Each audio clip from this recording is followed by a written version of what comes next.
Naruto, the Blue-Eyed Uchiha Chapter 1, The Birth of a Legend. The night was that of a Friday. I know that doesn't matter in a ninja village, but this night was special as, hurry up and get this baby out of me. Somebody was giving birth.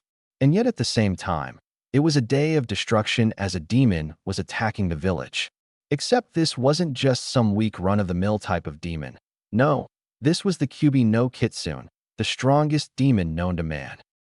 Why was it attacking the village? That is a question no one knew, and they weren't going to ask it as it was killing every ninja that was in its range. But with tails that, with a single swing, can cause earthquakes, tsunamis, and many other natural occurring disasters, everything was in its range. In the hospital, Namikaze Uzumaki Kushina was not what you would call a patient person. She was yelling to the doctor to hurry up and deliver her baby. "Come on, keep pushing, I can see the head." The doctor spoke as she helped Kushina give birth. Her husband, Namikaze Minato, was right by her side encouraging her and having his hand squeezed. "Come on, honey, breathe, breathe, ahhh," he yelled as his wife squeezed his hand a little too hard. The doctor had most of the infant out. "All right, give me one last big push, Congratulations, Namikaze-sama, it's a handsome and healthy baby boy," she said as she let Minato cut the cord and clean the baby off before handing the baby to the tired mother. Kushina smiled down to her newborn child. "Hello, little one. I'm your Kasan. Welcome to life," she said softly as the infant began to cry, before she started to rock it gently to calmness. "Minato-kun, what should we name him?" she asked her husband, knocking him out of his stupor of finally becoming a father. Minato wrapped his arms around his wife and kid as he made a shadow clone to take their first picture as a family. "We'll name him Naruto, Namikaze Uzumaki Naruto," he said, but unfortunately the moment was interrupted when an ANBU came in. The ANBU bowed as he spoke through his dragon mask. "Hokage-sama, the Kyuubi is nearly at the village. You have to help us."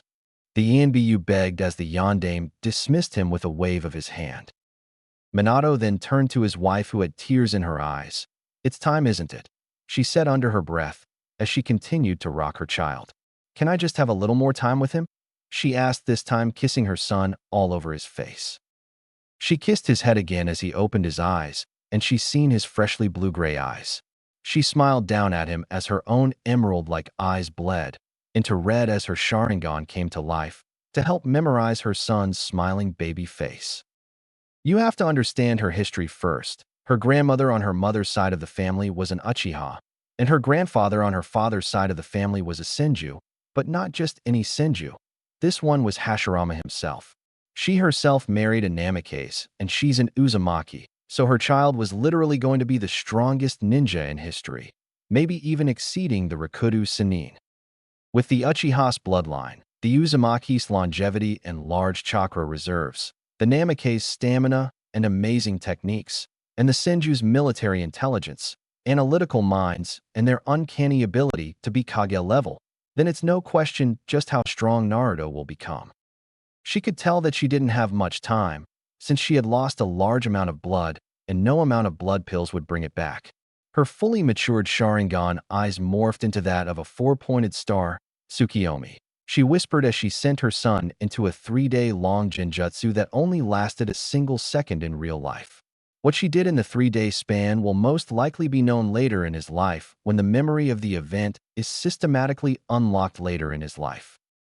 What was weird though was that her chakra levels seriously plummeted. The machine monitoring it was going crazy at the sudden drop.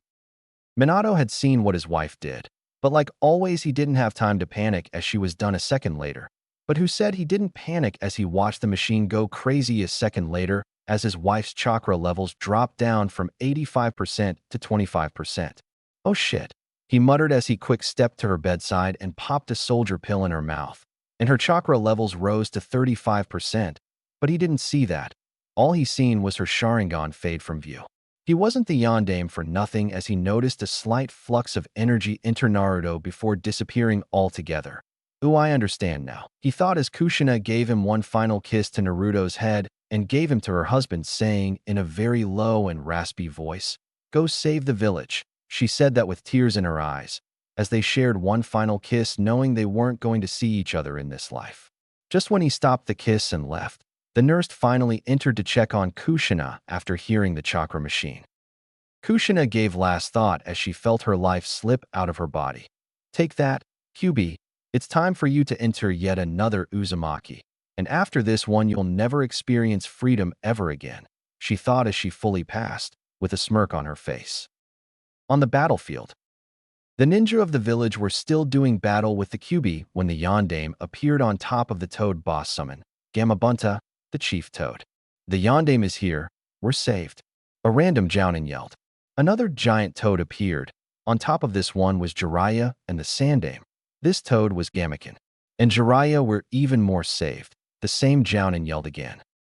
And though reinforcements had arrived, the Kyubi was still doing damage to the village, and he even wounded Gamabunta in his left eye. That was seconds before the retreating shinobi witnessed a bright flash of light, and when the battlefield became clear again, they only seen Gamaken, with the Sandaime and Jiraiya on his head. No Minato, Gamabunta, or even Kyubi. It took a second for them to realize that the Kyubi had been defeated. They expressed their immense joy at the defeat of the great Kyubi no Kitsune. And it was all thanks to the Yondaime. And speaking of the Yondaime, hey, where's the Yondaime? A Jounin asked the question that made many shut up and think about it. They now knew that the Yondaime gave up his life to get rid of the great demon fox. They took about a second to mourn the loss of their Yondaime before they renewed their cheering of their victory over that of the Kyubi. Closer to the disappearance of the Kyubi was Jiraiya and Hiruzen, and they were searching for the body of Minato. Even after a thorough search for the body, they still couldn't find it. Even after a flux of churka filled the air minutes ago, they just couldn't pinpoint the location it came from.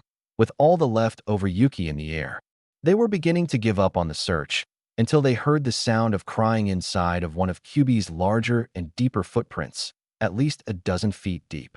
We found them, an ANBU yelled to his leader. Soon Jiraiya and Hiruzen and a squad of ANBU were at the site. The Sandaime and his student jumped into the crater and walked to the blonde pair. Minato was pale like his soul was recently taken from him, and little Naruto was still crying. Nobody knew what was happening to him. But the Sandaime took a closer look as he bent down to pick him up. What he seen nearly made him faint. In the child's eyes was a fully matured Sharingan, and the kamas were spinning crazily before vanishing from view, returning the infant's eyes to their original blue-gray. This truly was the birth of a legend. Naruto, the Blue-Eyed Uchiha Chapter 2, Decisions. The Sandaime, Jiraiya, and the ANBU were jumping towards the hospital to return the child to his mother, when a toad appeared in a puff of smoke on Jiraiya's shoulder and whispered in his ear. He stopped and listened to Toad. This made the others stop as well. What is it, Jiraiya? The Sandaime asked his only remaining student, as he carefully held the infant in his arms. Jiraiya's eyes were getting wider and wider the more the toad said. The toad disappeared as his mission was successful. Jiraiya handed over the body of his student to the nearest ANBU. After saying a quick prayer for his lost pupil, Sensei, Gamasui just informed me of Orochimaru's last whereabouts. You know I have to go and check it out. He also told me that he recently joined an organization of some sorts, and I need to check what kind of organization. I'll be back whenever I have the time to, he said as his body flickered away. The Sandaime's eyes narrowed after hearing about his once favorite student. He knew he should have just killed him a couple of months ago for his treasonous acts, but he just couldn't find it in him to commit to the deed. He sighed as they finally reached the hospital to return the baby to his mother and to tell her the grim news about her husband. He looked at the only ANBU that remained at his side. The others had went to take the Yondaime's body to the morgue. This ANBU wore an Inu mask, and behind that you would see the face of a battle-hardened 15-year-old. The third shinobi war was truly devastating to all. Atop of his head you could see silver hair that seemed to defy gravity as it stood up, diagonally, in the air. He wore the standard armor required for ANBU, and carried the standard ninjutsu that ANBU carried, as their weapons. They would have walked into the lobby of the hospital if the head doctor wasn't there to stop them. What is it you want, Nico Sunlight? Asked the Sandaime. Nico, the head doctor, bowed. I'm sorry to disturb you, Hokage-sama, but I must tell you that Uzumaki Kushina has passed away a half hour ago, she said, bowing again, this one lower than the last. Both the Sandame and Inu's eyes widened. Kushina was dead. No, it couldn't be. They blasted past the doctor and into the building, but halfway to the room, they seen her being carried in a body bag. As the body passed, Naruto woke up and began to cry, reminding them that they still had him. I guess that he somehow could sense the death of his mother, just like he had with his father. What are you going to do with the child now, Hokage-sama? Inu asked his leader, who was trying to calm the child down, but it was to no avail. The Sandame gave him a long and heavy sigh as he started walking out the hospital. I don't know. I have to get the council together for a decision of the boy's future. 2 hours later, the Sandame gathered the council to the meeting. He only wanted the Shinobi Council, but he had to call in the Civilian Council to talk about the reconstruction process. After talking about all of that, Shimura Danzu spoke up. So are you going to finalize your decision on being reinstated for the seat of Kage? Because if not, I think that I'll do a great job on being the Go-Dame of Konoha, he said after a moment of thinking. The others were nodding their head at the first question. Only the civies and the other elders were nodding their heads at the second statement. The Sandame looked at the bandaged man. Yes, I reinstate myself as the Hokage, he said, causing Danzu to frown. Now I have something more important to tell you. You know when I said earlier that the Kyuubi had been killed by my predecessor? Well, that wasn't entirely true. The Kyuubi was in fact defeated, but it was not killed, he said with a straight serious face. What is it you have to say, Hokage-sama? Hyuga Hayashi asked. This man was the leader of his clan, just like the other members of the Shinobi Council. He was considered a genius in the uses of his clan's Dijitsu, the Byakugan. He was 34 years old and stood at 5 feet, 7 inches. He had pale skin and the white eyes associated with his clan. Yes. What is it you have to tell us that was so important that it wasn't the first thing to talk about? Asked Uchiha Fugaku with a tone that told everyone he was irritated that the meeting had to continue. He was the leader of his own clan and also the leader of the village's police force, so we all could understand why he was acting this way. He was 35 years old and was 5 feet 3 inches. He had lightly tanned skin and black eyes that would turn red and show his clan's Dijitsu, the Sharingan. He also had a 3-year-old son he named Itachi, who was already showing that he had skills in the ninja arts. The Sandame lightly glared at the two. Well, I would have told you if you hadn't interrupted me. Now, like I was saying, the Kyuubi wasn't killed, but it was sealed into a newborn baby. As he said that, Kakashi entered the room with Naruto in his arms. It took a moment for the information to register in their minds, before some of the room's occupants started yelling for the death of the baby Kyuubi. Haruno Tsukumi's banshee-like voice far surpassed that of the others as she yelled, Hokage-sama, I beg of you. You must kill that demon. It killed my entire clan. He voice screeched loudly, shutting everyone up, and also making Inuzuka Tsum and her ninja dog cover their ears. But everybody didn't really care about the pink-haired family of banshees. Every person in that Kami-forsaken clan was just as loud as she was, even the old people. One person spoke up. I mean, no disrespect, Tsukumi, but who the fuck cares? Mitokado Hamura asked, shocking everyone at the explicitity, as they all looked at him. What? He asked again. He was part of the Elder Council with Danzu and his old teammate Yuditane Koharu. Before the Sandame could talk, laughter was heard in the room. It was loud and boisterous. It was coming from a woman. She had wild and spiky brown hair, red fang marks going down each of her cheeks, and brown eyes with a slitted pupil. Going further down, you could see her jounen flak jacket and brownish shirt, hiding what I believe to be small D-cup breast. She stood at 5 feet 5 inches, and she was 23 years old. She was Inuzuka Tsum, and sitting next to her was her companion Koromaru. He was a gruff and rough-looking dog. He had an eye patch over his right eye and was tall enough to reach Tsum's waist. He had a bluish coat on top of his body with a white coat for his underbody. Man, for an old bastard, you sure can make jokes, she said, laughing more. The weak ki coming from Tsukumi wasn't affecting her in any way, but the ki coming from the Hokage made her stop laughing. She chuckled weakly as she said, Sorry, Hokage-sama. Continue, please, she said, adding the please for an added measure. Sarutobi nodded at her, accepting the apology. Now, Tsukumi, I'm sorry, but I can't kill this child, he said, raising his hand, stopping her retort. I can't and won't kill this child because he has the strongest lineage this village has ever produced. I'm sure you all remember the Uzumaki clan? He asked the council, watching them nod their heads. Well, this is the heir to that clan. But not only that clan, he is also the heir to the Namikaze clan. He added, watching their reactions. The room was yet again sent into an uproar, many saying liar, and others saying, where's the proof? It wasn't until Aburame Shibi spoke up. You're right, I can see the resemblance. It's as clear as day. Who else in this entire village has blonde hair like that? If you take away the whisker marks on the boy's cheeks, then you have an exact replica of the Yondaime Hokage. The man spoke, shutting up everyone with his general logic. This man stood at 5 feet 8 inches. He was 30 years old. I'm sorry, but that is all I can tell you, as he was wearing a dark gray coat and hood that took away all of his features. He also wore a pair of black shades to take away the color of his eyes. But all of this didn't make everybody respect his logic. It was because he is considered the strongest in the village thanks to clan's Kikai bugs. But even his clan's bugs didn't do squat to the QB, as it destroyed every one of the bugs most of his clan members sent at it. He lost many of his clan members tonight. Well, nobody asked you, you freak. Sakumi muttered under her breath. It didn't get on Shibi's nerves like many thought it would, but it did get on somebody else's. Keep it quiet. Some people are trying to sleep. This whole meeting is troublesome, the man said as he tried to attempt to go back to sleep. He was Nara Shikaku. He had black hair and a pineapple-like style, lazy brown eyes, and wore a jounin flak jacket and some kind of deer fur over it. He also wore some mesh under this with a black shirt going over that. He stood at 5 feet 7 inches and was 27 years old. Both of his teammates were on either side of him, Akimichi Chusa and Yamanaka Inoichi. Chusa was a large and kind man that was always eating. He wore some kind of armor and had a single purple squiggly thing on each of his cheeks. He was 27 years old and stood at 5 feet 6 inches.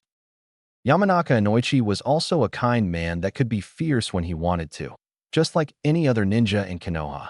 He wore the regular jounin outfit and had some kind of faded blonde hair in a long ponytail. He stood at 5 feet and 11 inches and was 27 years old. These three men made up a special group called Inoshikicho. They were put together in the Second Shinobi War and were made famous with their impressive teamwork. Everything to you is troublesome, Shikaku, both Chusa and Inoichi said. The Hokage cleared his throat to get the attention on him again. Well, if all of you are done interrupting this meeting, I would like to continue. Now, where was I? He asked himself. Oh, that's right. Why I couldn't or wouldn't kill the child. Not only because it is the heir to both the Uzumaki and Namikaze clans, but there's one other thing that I suspect each and every one of you will be surprised by, none more than you, Fugaku, he said, looking at the Uchiha clan head. This made the Uchiha confused, as he didn't know anything that could really surprise him. What is it, Hokage-sama? He asked, feeling anxiety of the moment. The Hokage tilted his hat down, shadowing his eyes as he spoke. It's the real reason why I want kill the child. It's because he has the Sharingan, he said. Everyone's eyes widened to epic proportions as they couldn't believe the information that was just given to them. Even the civilians' eyes widened, the same civvies that didn't know a single thing about Ninja World. The biggest surprise didn't even come yet as the Sandaime continued speaking. Also, the Sharingan is fully matured, he added, making most nearly faint at that last piece of information. Danzu couldn't let the opportunity pass up as he quickly stood up. Sarutobi, you must let me train him to properly teach him what he needs to survive the harsh realities of the shinobi world. Under my tutelage, he'll soon become the strongest in the village, maybe even the whole elemental nations, and he'll be loyal to this village, he said with his power-hungry voice. No, Hokage-sama, you can't have him train Naruto-san. He'll make Naruto-san loyal to only him. Since he does have the Sharingan, that means that he is an Uchiha and thus should be trained by my clan and live in my compound. Fugaku spoke in a strong voice as he too stood up to his feet. Before the Hokage could give his answer, he was interrupted again. Pardon my interruptions, Hokage-sama, but if I may ask, how exactly did the child gain a fully matured Sharingan in the first place? Shikaku asked, getting everyone's attention as they too pondered the question. This also got the Hokage thinking as he too pondered the question himself. Flashback. The QB had just been sealed into the child when it entered the child's mind where it would rest up, but before it did, he noticed something off about this baby. Wait, this feels familiar. Wait a minute, this is an Uzumaki baby. Ew. It started to make noise as it crashed around in his cage. In heaven, a woman with red hair and angel wings suddenly found herself smirking for no apparent reason. QB continued to crash into his cage when he noticed something on the other side of his cage, two somethings as he looked at them. One was a big, red ball of energy, and the other was a big ball of blue energy. He then noticed something else about his new container. This boy is a descendant of one of my creations, like Kushina. He thought the name Kushina, like it was poisonous to his mind. I don't know any other people I hate more than her. Well, maybe Madara, but he's burning in hell, so he doesn't count. Well, with this child, I'll set my mistakes straight and have him kill the ones I want. He thought as he made his chakra move quickly and release both of the energy balls, causing them to spread around the boy's chakra system, enlarging his chakra coils and making the child cry at the act. Shut up, Brad, it's getting noisy in here. I can't concentrate. He spoke to nothing as he made his chakra hurry up before the seal could finalize itself and shut off his chakra. He used his chakra to try and release the restrictions to the boy's Sharingan. Being the creator gave him the ability to do just that. As he finished, a luminescent eye appeared in front of him, showing different forms of the Manjikyu Sharingan. Before it rested on the same four-pointed star Kushina had.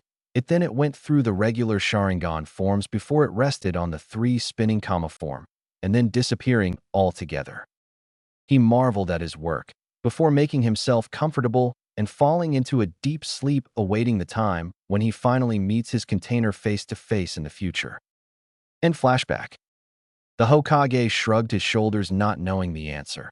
I guess that having the QB shoved his gut made his bloodlines unlock themselves automatically. He said, not knowing he was half right. So if you can't kill it, what are you going to do with the boy? Udatane Koharu asked. She was an old woman that was on a Genin team with Hamura and Hiruzen. They all were taught under Tobarama, the night aim of Hokage. What I'm going to do, Koharu, is my own decision. This meeting is over. You're all dismissed. Leave my sights, he said, putting his head in one hand and waved the council away with his other. Finally, yelled Shikaku as he literally ran out of the room. He teammates chuckled lowly. I wonder when he'll remember about his wife waiting at home for him. Chusa asked. Soon the room was empty, and we see the Hokage in his office with Inu, who took off his mask to show him wearing another mask underneath it. But now with his mask off, we can call him Hatake Kakashi or the copycat ninja. So Hokage-sama, what are you going to do with Naruto-kun? You know, I could take him in as my son, if what you're saying is true about him being Sensei's kid, he said, handing the child over to his leader. Sarutobi shook his head. No, Kakashi, I still need you in ENBU. The child will go live with the Uchihas. But don't worry about that, he will also join my ENBU forces, he said, holding up his hand, seeing Kakashi about to disagree with him. It's my decision, and plus after releasing all of that information about the child's heritage, I fear that IWA will try to abduct him sometime in the future. It's for his own safety. He must live in the darkness to keep others safe. I'll release him to the Uchihas when I deem him strong enough to protect himself from most jounins. The Kakashi was surprised at this. Really, Hokage-sama? Who do you know that can do that in the village? Kakashi asked. The Sandaime looked at him like he was stupid. Well, I don't know. Maybe me, he said sarcastically, making Kakashi's eyes widen a little. I mean, come on. How hard can it be? He asked, looking at the child on his desk. He had no idea what he was getting himself into this time. Chapter 3. Unexpected Results and Welcomes. Hokage's personal training ground. Right now, we see little Naruto and Sarutobi sparring in the training ground behind the Hokage Tower. And even with the Hokage's knowledge of the shinobi arts, he was stumped, and still is, for the past 6 years while training this boy. He couldn't believe the kid. As soon as he learned to walk, he was training, absorbing all kinds of information like a sponge. And he was still learning everything he threw at him. It was getting frustrated finding things to teach the boy. He knew all E, D, C, and B ranked jutsus in the village already. Okay, he was exaggerating. He didn't know all of the jutsus for those ranks, but he knew most of them, and of all elements too. Let's not forget about taijutsu either. Since he was very old, he called his village's taijutsu expert, Mato Guy, a truly weird individual, but was faster and physically stronger than all in the village, without the used chakra, so even his student Tsunade would get beaten by this guy in a straight-up taijutsu fight. He was around 24 years old, and wore the most hideous green spandex suit in the whole Elemental Nations, most like the whole world, but it had its purpose in getting rid of the air resistance when he was moving, making him even faster.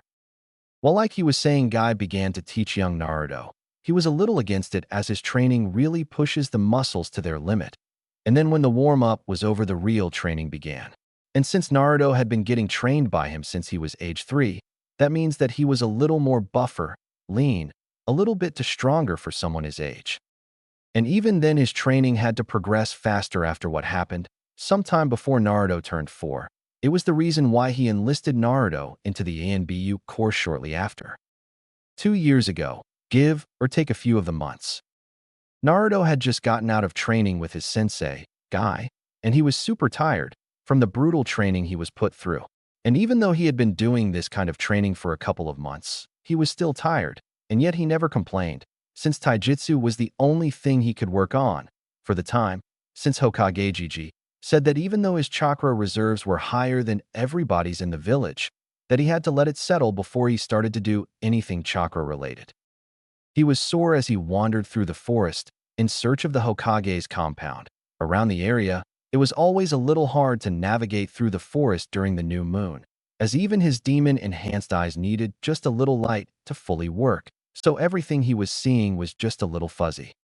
After a while of walking, his ninja senses started to go off, and he jumped to the left, evading a couple of kunai. He activated his Sharingan and looked at his attackers, and even though Gigi told him not to do anything chakra-related, it was just second nature for him to activate his Sharingan. In front of him were 5 ANBU, or they looked like ANBU. He did notice the scent of wet soil and magnesium, a common element in Tsuchi no Kuni, so that meant they were ninja from a Wagakure. Gigi had warned him of that village. He said, information, no matter how important to a village, will somehow end up being leaked outside of village. That was something he told him when he first began his studies. He also told him, because you hold the QB and the public knows this, they will try to do things to take their anger out on you. Even if they have to give up the heir to important clans of the village, vengeance and revenge, it's very important not to have these emotions corrupt your mind. You understand, Naruto-kun? He had asked him. Well, look at what we have here. It looks like the son of the great Kiroi no Senku is all alone and with no one to protect him. Ah, come on guys, let's take care of him for a while, the man in the middle said, indicating that he was the leader of the squad. The man on the right side of the leader began chuckling. Yeah, and by take care of you, he doesn't mean we're going to sit down to a nice cup of tea. He means we're going to beat you up, he said, laughing hysterically. The leader looked at him. Thanks, Jackal. You're the best subordinate I have ever had, he said sarcastically. What, I thought I was the best? That's not fair. I work way more than he does. A very tall and muscular man said from behind the leader. No, Raccoon, you're also my best subordinate, the leader said. This time another tall man became loud. What, Taicho? I thought I was the best, you just told yesterday. This man was just as tall as Raccoon, but not as muscular. The captain then looked at him. Now, boar, now is not the time to get pissy. You're all my best minions. Yes, even you, Gecko, he said, looking at the last member of his team. This one was by far nearly shorter than Naruto himself. And speaking of Naruto, he knew he should have left or attacked by now, but he was rooted to his spot, and he didn't know why, as he watched as the team of dust members argued with each other, with a huge sweat drop behind him. He cleared his throat. Yeah, so as much as I would love to hear you 5 argue, I gotta get home and get some dinner and rest, so yeah, he said as he started backing away from them. They turned their attention on him, and the leader began talking. Yes, sorry about that, kid. So where were we? Oh yeah, now we're going to kill you. So it's only respectful to know the names of the one who is going to kill you. I am the leader of this elite fighting force, Captain Goat, and we are the men who stare at goats, he said as he and his whole team struck a pose together, making Naruto's sweat drop, becoming even bigger, nearly toppling him. Naruto did shake his head after a while as the team stayed in their pose. I'm going to have nightmares of these people after this is done. And even though, like I said earlier, he was still tired from his earlier training, so he only had one chance of getting out of this situation alive and sane. He quickly took out a pellet from his pocket, dug his nail into it, and quickly threw the pellet into the air, where it exploded in a bright flare of fire. It was a signal flare the Hokage gave to him. He had it specially designed for people that couldn't use chakra for the original signal fire. And before the pellet even exploded, he had turned around and bolted out of there, in hopes of getting to the Hokage before they caught up to him. And catch up to him they did, as they appeared in front of him. But he was still going, and the first attack went through the dust member, Gecko, as his fist went through the mask and into his face, shattering the skull. And it was all thanks of the speed he was moving and the strength behind his strike. This was his first kill, but he didn't have time to be devastating at taking a life as the others responded. Jackal sent a punch at his face, Boar tried to sweep him under his feet, while Raccoon coming from above with a downward strike, using both hands clenched together, making a much larger single fist. And everything was timed perfectly, from getting punched, then swept, and then pummeled into the ground.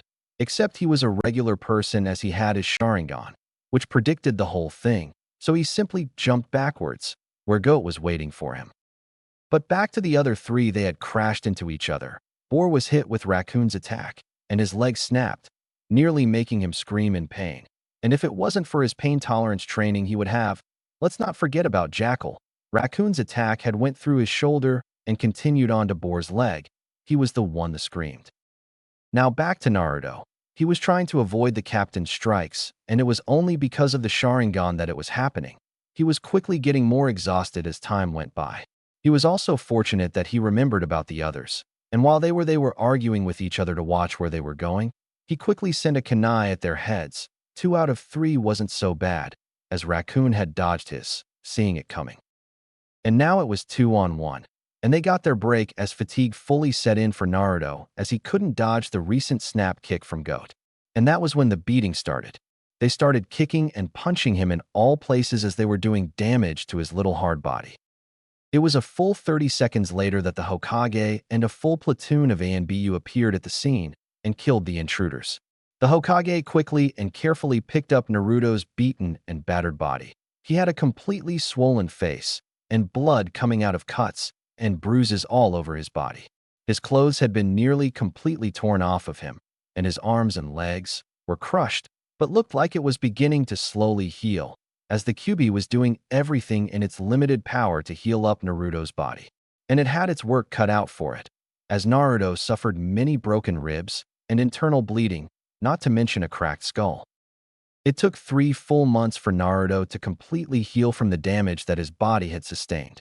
The Sandaime walked into the hospital room, like he had been doing for the past 3 months, and checked on Naruto. He was awoke with the head doctor in the room with him, finishing up her analysis. Well, Naruto, it looks like you're completely healed and healthy. Now remember, no training for another month to let your muscles finish healing, she said, knowing that he was being trained by the Hokage himself and was pretty strong even now. Naruto grinned. Thank you, Ka-chan, he said happily as he hugged his mother figure. She had helped him these past 3 months with so much, like his first kill problem. That first month was hard on his mind, as he wished he wouldn't survive his injuries.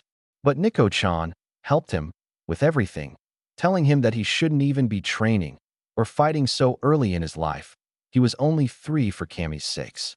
But she soon started to understand that without his training he never would have known how to signal help and fight off the enemy until help arrived. They finally noticed the Hokage in the room. Oh, Hokage-sama, when did you get here? Nico said, looking at the Hokage, but still had Naruto in her arms. Hey, Gigi, Naruto said, waving one of his hands to the Sandaime. Hiruzen smiled at the sight. Ever since Naruto-kun had met Nico, he had become attached to her, calling her Ka-san, and she always called him her Sochi she never had. Was it because Nico had also been an orphan in her younger days? Or was it her womanly charms? Oh, I've been here for a while now. Can I have a moment with Naruto, alone please? He asked the woman, who nodded and walked out of the room. Naruto, I've been thinking about what happened 3 months ago, and I came to the decision to put you in the ANBU Corps. You will be seriously trained and groomed to become a fully fledged ANBU in time. This means that I'm going to up your training. I have no doubts that in the beginning you'll start to curse my name. But soon, you'll start to see the results of your training. And then after giving you a simulated mission, we'll see if you'll be capable to finally become an ANBU. So what do you say? Would you like to become stronger? Sarutobi said as his eyes burned with fire at the end of his speech. Naruto just smirked and jumped out of bed. Did you really have to ask that, Aji-san? I'm not going to have my ass handed to me after what happened. No more, I say. Next time they won't even have a chance to apologize to me. They'll already be dead. Naruto said with his eyes burning at the end of his speech. And plus hospital food sucks. He added, ruining the moment and making the Hokage laugh. And flashback. And now after all that training, he was as strong as his elite jounin, so he may have went a little overboard with the training, but it had to be done. On the day of his simulated ANBU-like mission, he passed with flying colors. And even when his teammates were captured, and he had that decision to either save them or complete the mission, he didn't panic, and did both. Using the forbidden jutsu, the shadow clone technique, he was able to have them complete the mission, which was to blow up a bridge to prevent enemy troops from crossing over, while his shadow clones stealthily stormed the place where his teammates were captured and saved them. And they all went home, mission accomplished. Later that day, Sarutobi told him that the mission he had done was one his father had done with his team. Rin was the one captured, and Kakashi and Obito had that decision of completing the mission or saving a comrade. And the end result wasn't pretty, as Obito later lost his life. Kakashi became more secluded, and Rin, well, not even he knew where she went. He then told him about Kakashi's father and how he had a similar dilemma, and he saved his comrades, other than finishing his mission, and was ridiculed because of it, which led him to take his own life. Learn from past experiences, and you'll know, when the time comes, what choice is the right choice. Okay, back to them. They had ended the spar. You just keep getting stronger and stronger, Naruto. So are you ready to fully join the ANBU? You've just received the okay from the ANBU commander, Tora. So when you're ready, we'll go over there, and you'll receive your armor, mask, code name, the ANBU registration number, and lastly your ANBU tattoo. Later, you'll be put on a team to work with. Sarutobi said, moving around, and then taking of a part of his battle armor, as Naruto's strength had put a huge dent in it. His armor was getting more older and more rusty the less he used and polished them, and he hadn't did that in the last decade, so he needed new ones. Damn, Naruto, you broke my armor. You need to watch your strength, he said as he fully took the broken piece of armor off. Naruto chuckled sheepishly and rubbed the back of his head. Sorry about that, Gigi.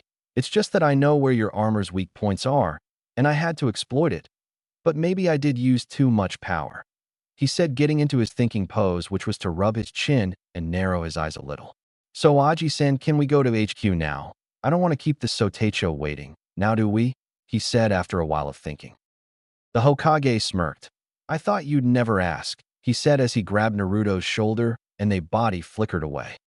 Later they appeared in front of a rundown old building that was a part of Konoha that was destroyed by the QB years ago. The commander felt that it was a great idea to put headquarters here in the place that no person will go ever again. So they closed it off, built a giant wall around it, and then a wall to protect that the HQ. And yet they only use one building, kind of a waste of space if you ask Naruto. The Hokage opened the door, and they met darkness. After walking in that darkness for what felt like hours, but was only a couple of minutes, Sarutobi opened another door, and then they entered the real HQ. After going down the elevator that was in the previous room, it was there that they felt more eyes on them. There were ANBU everywhere in the large and spacious room, some with their masks on and some without. The ones without were people he most likely already seen, so they wasn't worrying about putting their mask back on, because if what they heard was true, then the kid will join them in secrecy pretty soon. They entered another room, where someone was waiting for them. It wasn't the commander, just someone else, Usagi, if what he could make out of the person's mask. All right, we already had your measurements, so here goes your armor you'll wear whenever you done your ENBU mask, the woman said as she gave Naruto his armor. Naruto then went to a changing room and changed into his armor. It was deep black colored, a nice color if you asked him. Must have been specially made by the Hokage, since the others he had seen had something looked like light gray. He walked out in his armor, and the Sandame nodded his head in approval. I knew black was going to be a good color for you, he said as he handed him something else. Here, this is what you'll wear when you're undercover and whatnot, he said as he handed him a black cloak. Naruto nodded and put it on over his armor and kept the hood off. After that, Sarutobi and Naruto entered another room. This one was completely dark, save for a couple of spotlights, showing dozens of masks behind protective glass. Naruto knew what he had to do, so he walked around, looking for a mask that would fit his personality, and he saw the perfect one. It was a kitsune mask, and he picked it. An ANBU appeared out of nowhere, wearing an Sarum mask. So you picked the kitsune mask. Did you know that this mask has not been picked ever since the Kyuubi attack, and the only one that had it later killed himself because he was representing such a monster? He asked the boy. Don't answer that. Of course you don't know, she said after seeing Naruto's confused face, and got the mask for him. And Naruto put it on, making it stick with chakra. He was also getting the feel for it, like checking the weight it had, and if he could see clearly through it. He liked what he was seeing, as he activated his Sharingan for a quick second to check with it. He deactivated it and took off the mask and put it slanted on his head and nodded to the man. The Hiruzen then spoke from behind him. Okay, Naruto, your ANBU registration number will now be 01T8579N6. He said, writing it down in the ANBU's registration manual. They left and entered another room. This room was round and had a balcony going around it. And in the middle of the room was a chair that he knew was where he would get his ANBU tattoo and become a full-fledged ANBU, a rookie, but an ANBU nonetheless. Up in the balconies were the entire ANBU Corps, and they were there to witness the induction of their youngest and most known member. Everyone in the ANBU Corps knew about the young blonde. He was the son of the 4th Hokage and Uzumaki Kushina. Those two were legends in their lifetime, and even to this very day, legends they remain. They also knew about the Sharingan he had since birth. Inu, Kakashi, wasn't going to be the only one in the Corps to have a Sharingan now. Naruto sat in a chair when somebody sat down in the chair next to him. He sat down some items next to him. This was the ANBU commander, Tora. It was customary for the ANBU commander to finalize any inductee by tattooing the ANBU symbol of their left shoulder. Give me your arm, boy, he said in a stern voice. Naruto held out his left arm, and Tora took some blood from it and put Naruto's blood in the bucket of ink and mixed it around. The wound then closed up, with a little vapor coming off of it. After properly mixing the blood with the ink, he held it up to Naruto's hand. Put some of your chakra in the ink, he said again, as Naruto did as he was told. He watched as his chakra fused with the ink, and yet the man kept the bucket up to his hand. Now add some of the Kyuubi's chakra in there, he said, and Naruto struggled, but accomplished the task of adding Kyuubi's chakra into the bucket and watched as the ink bubbled for a while before it settled. The man nodded and proceeded to give him a tattoo of the ANBU symbol.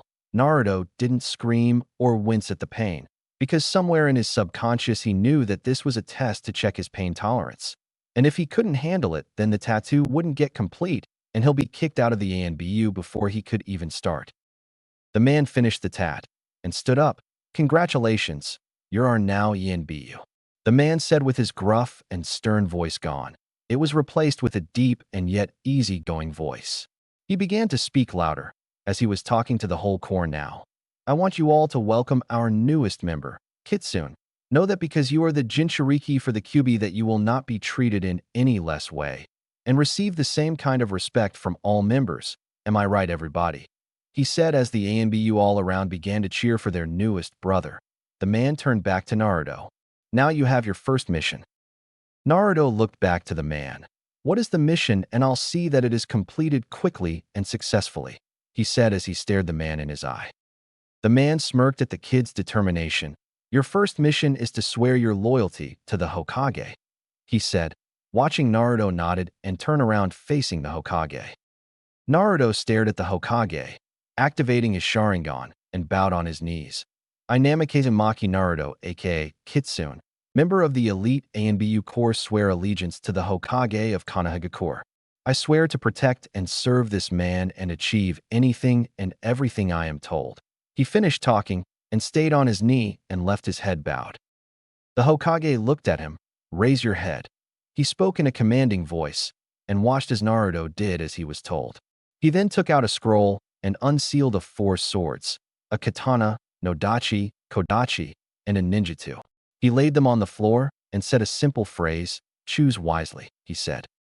Naruto looked at each of the swords, knowing that whatever sword he picked will be his weapon until his death, or if he ever leaves ANBU. But that'll never happen, right? He picked up the katana, knowing that even though he was short now he'll grow taller and be able to use it properly. He took his sword and strapped it to his back, under his cloak, making the handle stick out at the top. It was like the sword was a zanbato compared to the kid, as it was nearly taller than he was. Sword. 3 feet. Naruto. 3 feet 4 inches. Tora walked up to the kid and clasped his hand on his left shoulder. "I would like to personally welcome you to what we jokingly call the Brotherhood," the man said as he and the rest of the ANBU all laughed heartedly at the joke. It didn't take Naruto a long time before he too started laughing. A week later, Naruto and Sarutobi were walking to the latter's office after their afternoon training. They entered to see Uchiha Fugaku, and he was sitting at his desk waiting for them. "Oh hey Fugaku-san, is it time already?" he said as he sat down in his big comfy chair, sighing as he did so. The man nodded as he looked at Naruto, standing beside the Hokage. "I can't believe this is the first time I actually get to meet you, Naruto-kun. It's nice to meet you," he said, putting out his hand for a shake. Naruto looked at the hand weirdly before shaking it. Not to be disrespectful, but who are you?" he said, causing Fugaku to laugh a little. The Hokage looked at Naruto. "This is the man I was telling you about just now. This is Uchiha Fugaku. He is adopting you into his family, the Uchiha clan. Their compound is where you will now be staying and trained. No, but we talked about this also.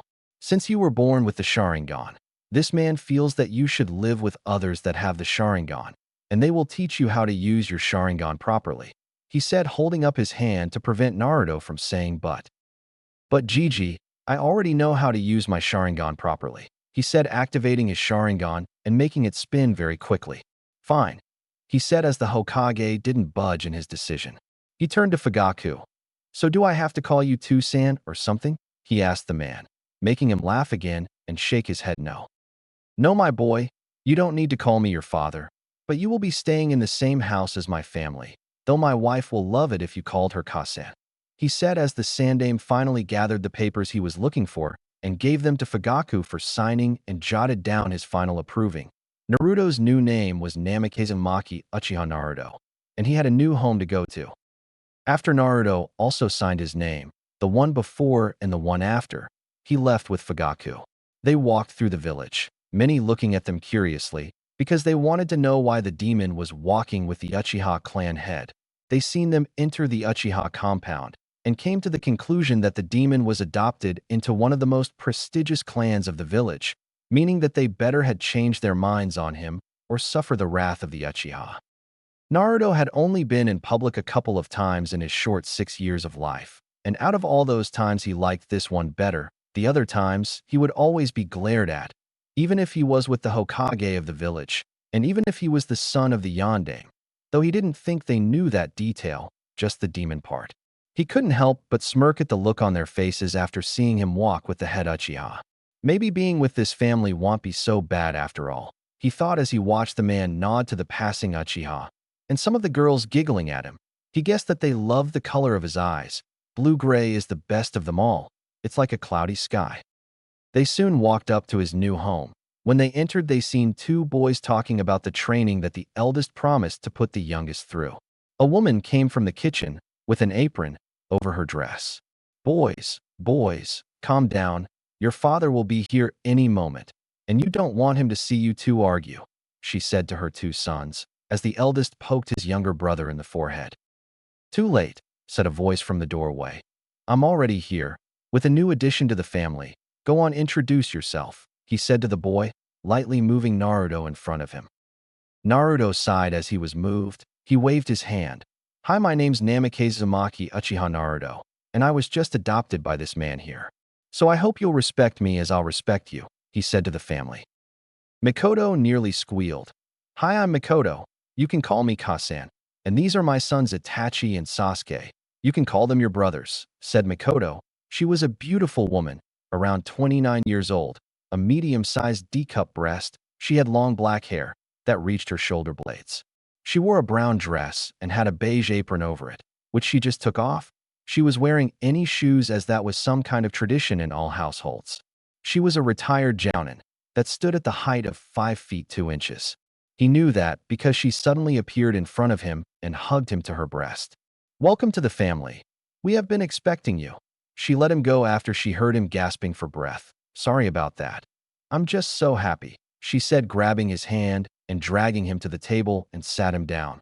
"Lunch will be here any minute now. Wait right there," she said, skipping to the kitchen, humming a small tune. Naruto was just staring at her as she skipped to the kitchen. He was a little embarrassed at what had just happened, until he remembered she said something about lunch. He looked at her 2 sons. "What is she making for lunch? Is it dango?" Naruto said eagerly. Itachi spoke. "No, she's making udon." Itachi looked like a nice boy. He had a mysterious line on each side of his nose. He was wearing the clan's regular high-collared dark gray shirt and black shorts. He was around the age of 9 and stood at 4 feet 5 inches. He was sitting at the table cross-legged, and he was eating some pocky from under the table. "You say that like you hate udon, Itachi and I," Sasuke said from beside his brother. Sasuke was Itachi's younger brother, around the age of 5. He was still rubbing his forehead where Itachi had poked him. He too wore the high-collared shirt. His was black, and he wore light gray shorts. His hair was unlike his brother's, which wasn't spiky like his. His brother's hair framed his face in front and was tied in a short ponytail in the back. His also framed his face but got spiky in the back, making it resemble a certain animal's backside. "I do like it. I was just answering his question, Otuto." "Whatever. So Naruto, do you have anything you like other than dango?" he asked him, curious about his new family member. Naruto went into his thinking pose. "Well, I like many other things. There are just too many to tell you. But I do hate salted octopus. It tastes weird to me. If you leave the salt out of it, then I'll gladly eat it," he said as Makoto came out of the kitchen with a bowl of udon in each hand and one balanced on her head. "Makoto-san dash," he started to say when she glared dangerously at him. Kosan, I'll be glad to help if you want me to," he said, pointing to the bowl on her head. "Ah, that's so nice of you. Too bad none of my other kids have manners like you do," she said, letting him get the bowl from her head. "Just for that you can get seconds whenever you like," she said, smiling at him. The other boys in the room yelled, "What? What? I do have manners. I just didn't know you'll come out of the kitchen carrying all the bowls," they said at the same time. She just said, "Excuses, excuses." Naruto rubbed the back of his head sheepishly. "Oh, that's nothing. Teaching me manners was the first thing Gigi taught me," he said, chuckling nervously as both of the boys glared at him. They all sat down and ate after Makoto called Fugaku from his study to join them in having lunch. All of them were chuckling and enjoying each other's company as Naruto thought, "This isn't so bad. This family is nice to be with. And plus I better enjoy myself while I'm with them because I'm going to have to do some missions pretty soon. I can feel it in my bones," he thought as he finished his udon. Later that night, he knew that he'll have to do a mission soon, as an ANBU wearing an Inu mask appeared in the room.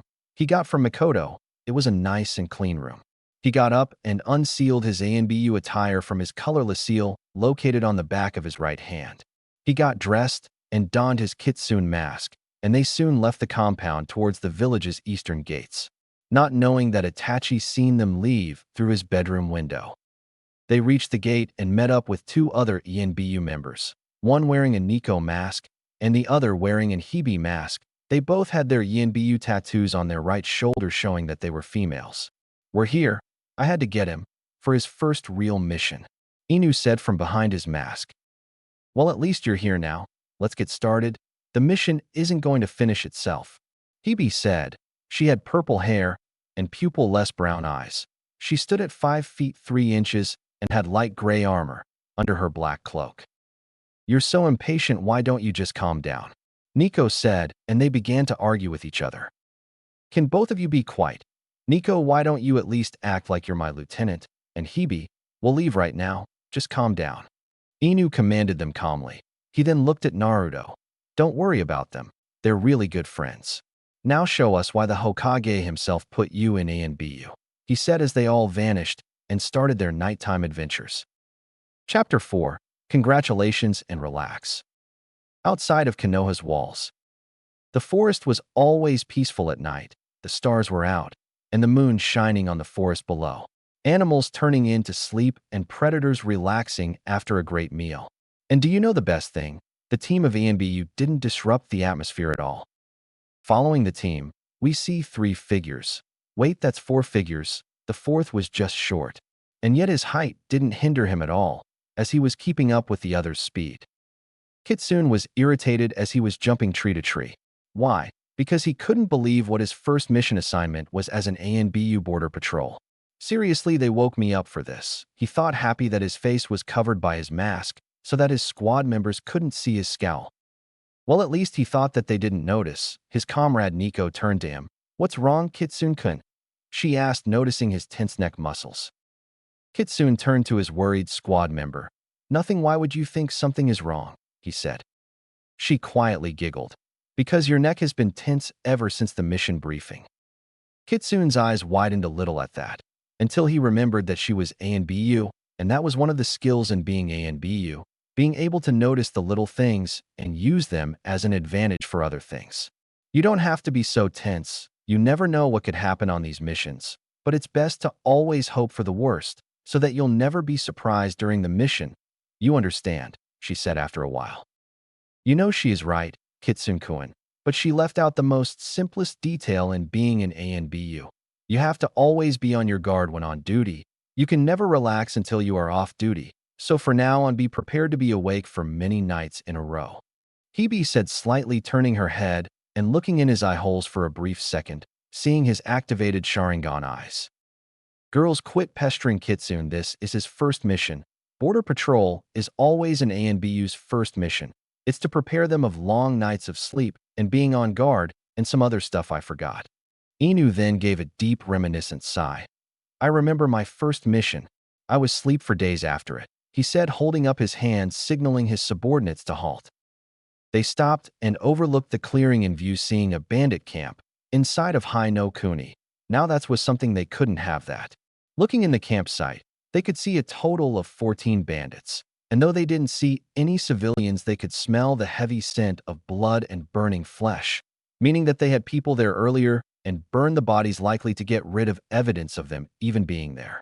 Okay, these goons must be eliminated. They cannot continue living if this is what they're going to do with their lives. He then looked at his rookie ANBU. "You okay with killing others? I am unaware if you have killed before?" Inu asked, keeping his voice down. "Yes, I'm okay with it. I had my first kill a few months before I turned 4. I'm pretty sure I can handle these weak bandits," he said, ignoring the concerned words of the female members of the squad. "Ah, you poor baby," Nico said, pulling Kitsune into her chest. The only things keep his face from her breast were his mask and her armor. "I'm okay, Nico. I killed 3 out of the 5, but I was put in the hospital for 3 months. Let's not talk about this now. We have to get rid of these bandits," he said as Nico let go of him, and they all looked over the camp. "All right, squad, this is what we are going to do. Kitsune, I want you to take all the bandits in the east of the camp. Hebe, you got west. Nico, you get south, and I'll get north. All right, you have your orders. I want these kills to be silently. Wait for my signal, and then attack." Inu ordered as they all went to their positions. Kitsune went to the east of the camp, and if you divide the camp up correctly, then that means that he has 6 bandits to kill. No, wait, 7. The food was being served in the east, and they were eating. Fortunately for him, their backs were turned to the forest, meaning he could easily kill them all when the signal was given. Nico went to the south, the area where only 3 bandits were. This area was where the tents were, and her targets were busy sleeping after having a busy day. Hebe went to the west where 3 bandits were. These bandits were towards the middle, using the light of the fire to play poker, and from the looks of it, they sucked. They all were getting bad cards. She sighed at Kitsune having the most bandits on his side. Lucky brat, she thought. Inu stayed in the north and watched as the leader was coming up with a plan to attack the nearby village again, and this time take more than just money and women. Maybe I should kidnap the mayor's daughter and get some money and food out of that, and he'll get her back after I had my fun with her, the bandit leader said loud enough for Inu to hear. And speaking of Inu, he held up his hand in view of his team, in the open palm position, and when he closed it, the attack started. The team of ANBU launched into the clearing, stealthily, and killed the ones they were assigned. Kitsune threw multiple kunai at his targets, and before you know 6 were down, he only threw 6 because he wanted to do this personally. He ran up to the remaining bandit just as he noticed his comrades were falling to the ground. He was about to yell out to the boss when his throat was cut, and all that came out was the gurgling sound of him drowning in his own blood before quiet set in. Nico ran through the tents quietly, slitting the throats of the bandits. Hebe jumped high in the air, landed on the table, and while the bandits looked surprised, she spun in a circle and decapitated all of them with her ninjutsu. Inu just dropped from his perch and sliced the leader down the middle with his own ninjutsu. The met in the middle where Hebe was sitting on the table, without an ounce of blood on her. She leaped off and landed in front of her comrades. That wasn't so bad, but I still don't like that Kitsune-kun got the most bandits to kill.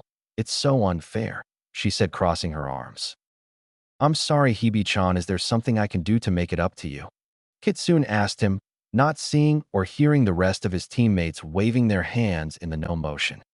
Hebe just gasped happily.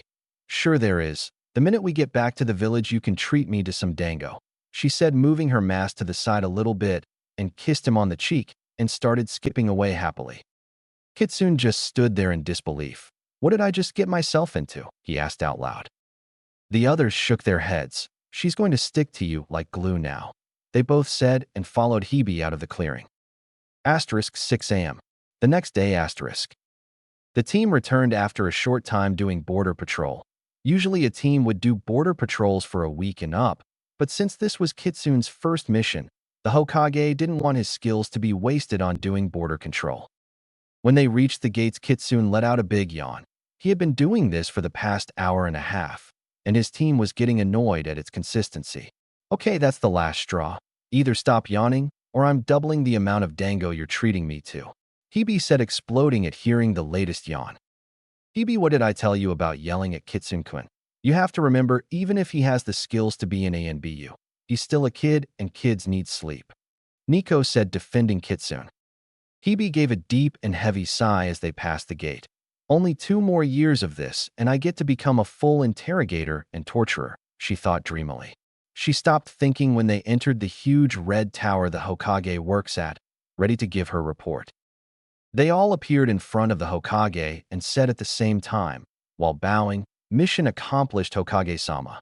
Their voice matching perfectly, almost making it seem like one person talked. You could tell they were working on this. Hiruzen looked up from his paperwork, and even though he would never be working on paperwork at this hour, he was bored at the moment. He finished his book already, and reading it again took away the surprises that come the first time. Team Omega, I've been expecting you, he said happily. That something took him away from his paperwork. Tell me, how was Kitsune-kun's first mission? He asked, lighting his pipe. Inu smirked behind his mask. Well, he did very good. We encountered a bandit camp a couple of miles away from the northern border and quickly dispatched of them. Yeah, with Kitsune-kun taking most of the kills. That's why he has to treat me to dango after this meeting, Hebe said, crossing her arms, causing Kitsune to chuckle nervously and rub the back of his head at having to be reminded of that. Sarutobi chuckled, as did the other members of Team Omega. Well, I feel sorry for you. Now, Kitsune-kun, take off your mask for me, please, the Hokage said, as Kitsune did, and Naruto's face appeared, wearing a very bored face. You did great, Naruto-kun, congratulations, he said, smiling at his young charge. Naruto rubbed the back of his head sleepily, before lightly glaring at the Hokage. GG, if I get another border patrol mission, I'm going to quit. That was most boringest thing I have ever did, he said, running his hand through his hair. Naruto-kun, what did I say about boringest not being a word?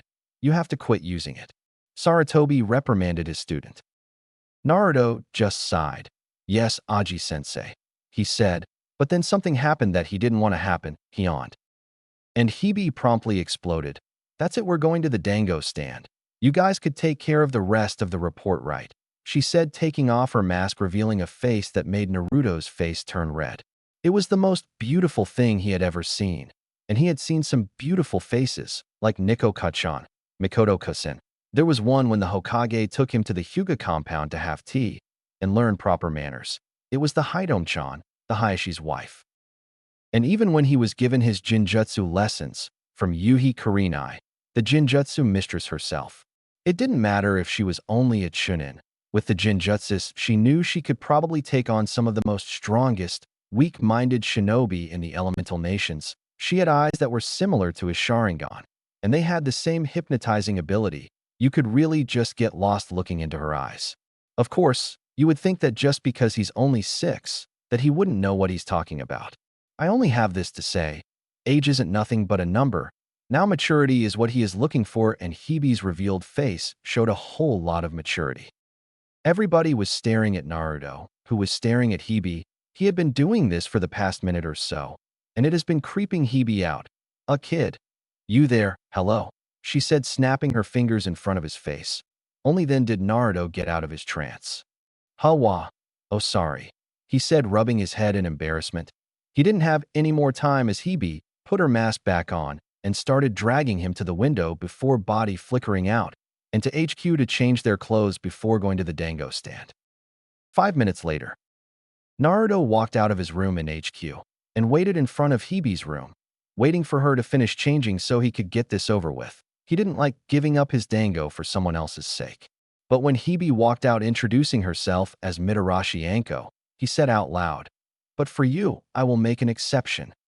She made a face that showed her confusion before perking up. "Well, come on, let's go get me some dango," she said, grabbing his hand and dragging him outside HQ, before body flickering out and appearing in a nearby alley.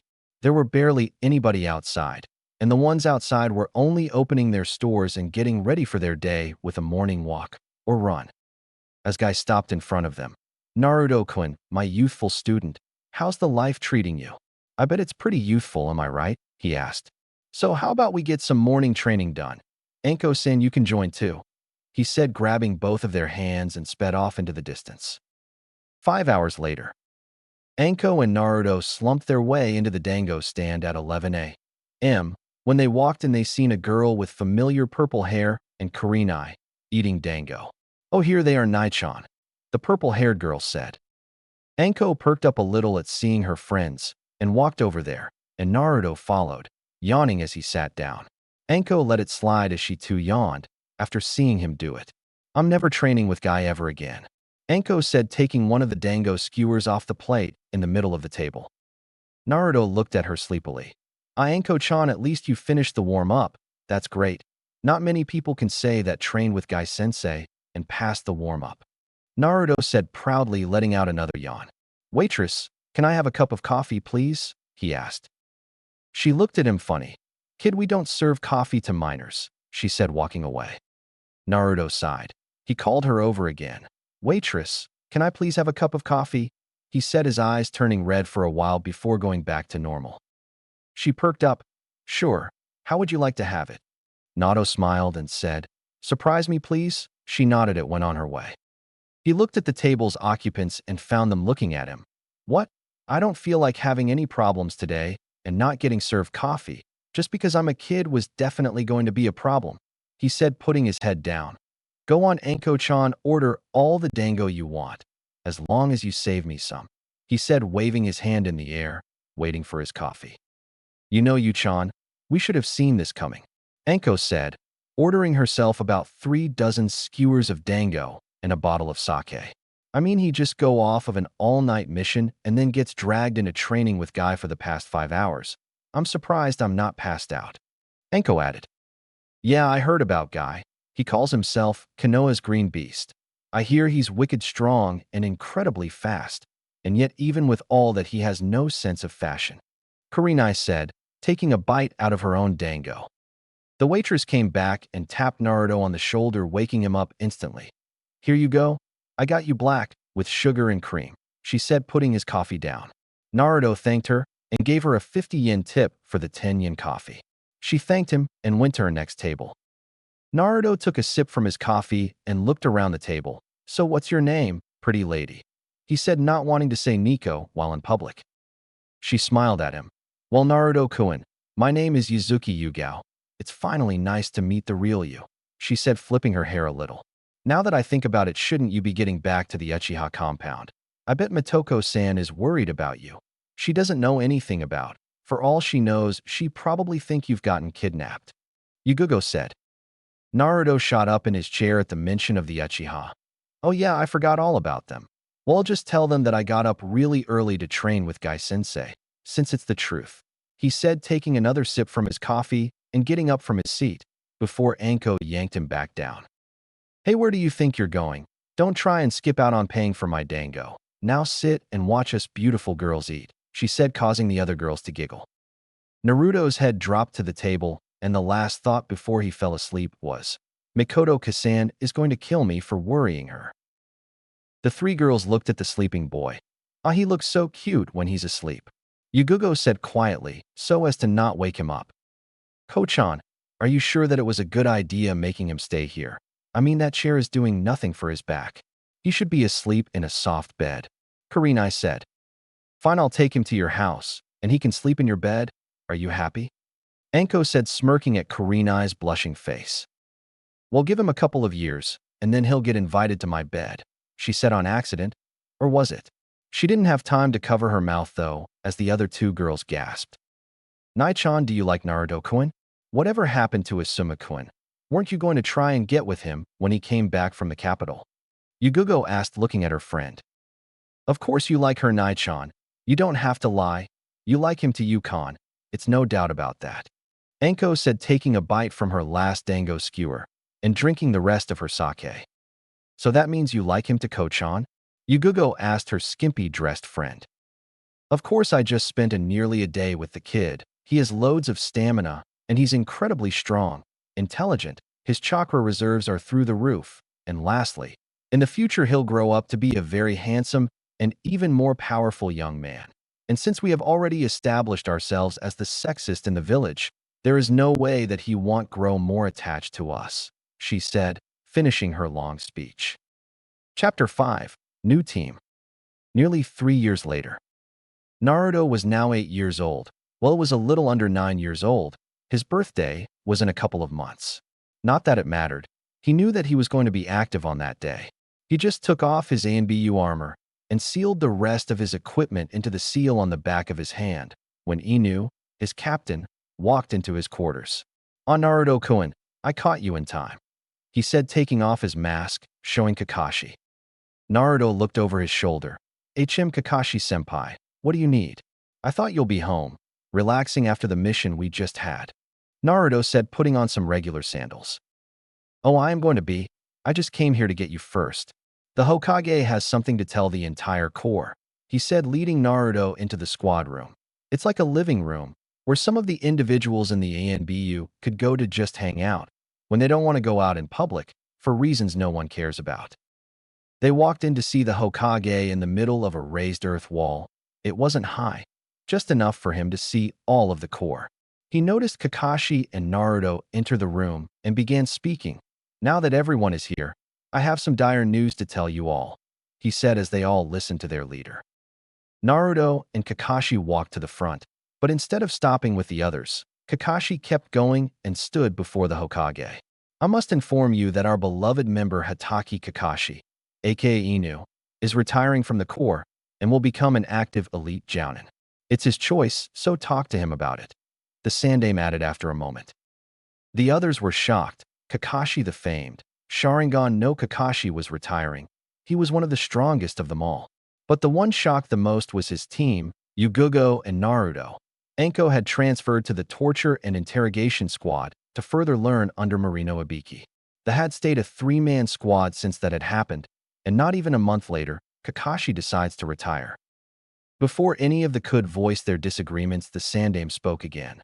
But a stepping down of a captain means that one of the members of Team Omega needs to be promoted to the rank of captain, and the only one that I think has the necessary skill and experience is another Sharingan user. So will Namikaze Uzumaki Uchiha Naruto please step up here to receive your new rank?" the Hokage said, smiling down at the young ENBU member.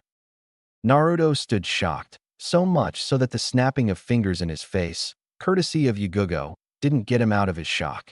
But the clapping of the other members did. He looked around to see his brothers clapping for him, congratulating him on his promotion. A captain was the highest rank you could get without being the commander or the Hokage. Not even the most political assets in the village stood higher than being a captain of an ANBU squad. That was why Naruto was so shocked. He slowly walked up to the makeshift podium and got patted on the back by Kakashi, who did his usual eye smile.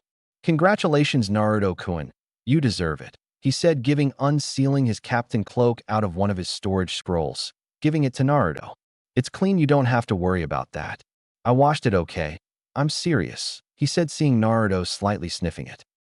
The others laughed seeing this, and they all began to pat Naruto on his back, and some of the female members gave him a kiss on the cheek.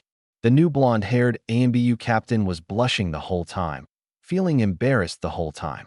They each turned to the Hokage when he began to speak again. "That's not everything I have to say.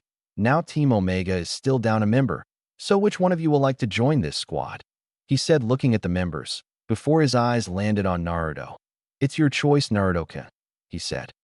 Naruto knew that a three-man squad wasn't a full squad, so the Sandaime must have had a reason to only let him pick one member. He looked around and checked all the members. They all had their masks off to show their faces, but he could still see them on their heads. He searched for minutes before stopping in front of a rather tall and buff individual. "I pick you, Kuma.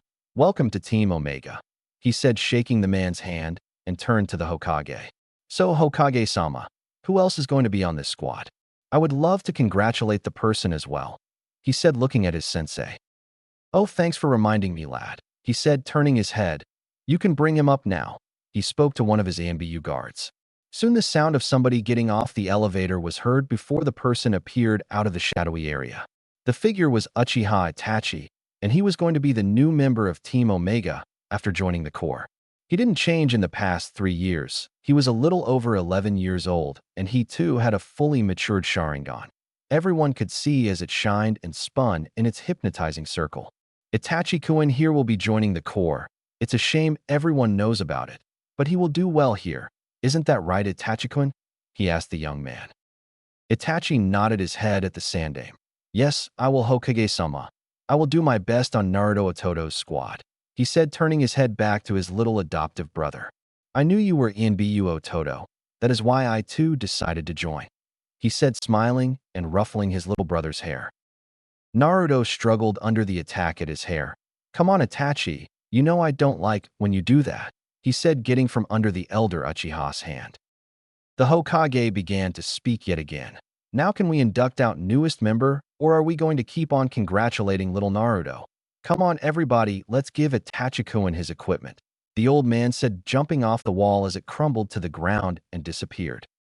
A half an hour later, Itachi walked out of the last room, dressed in all of his new Yinbyu armor.